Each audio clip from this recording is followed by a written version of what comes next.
Izraelska zdravnica v Ruandi, da bi rešila dojenčka.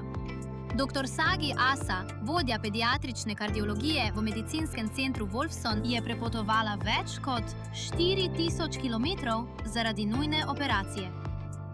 Pacient, 11 dni star dojenček z redko življenjsko nevarno srčno napako, dr. Gerard Mizago, ruandski pediatrični kardiolog, izobražen v Izraelu, ga je poklical neposredno.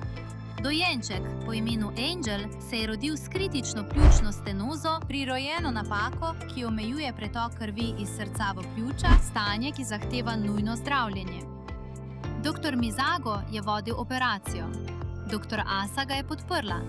Skupaj sta rešila dojenčka. Dr. Mizago je zaključil 3-letno specializacijo v Izraelu prek organizacije Save a Child's Heart, ki usposablja tuje zdravnike, da lahko samostojno zdravijo bolnike doma. Ta skupna operacija pomeni ključno prelomnico za ruandski program pediatrične kardiologije. Ruandski otroci, rojeni s prirojenimi srčnimi napakami, imajo zdaj dostop do vrhunske oskrbe, ne da bi morali zapustiti svojo državo. Od svoje ustanovitve, leta 1995, je organizacija zdravila več kot 8500 otrok iz 75 držav in usposobila na stotine strokovnjakov za pediatrično kardiologijo v Izraelu.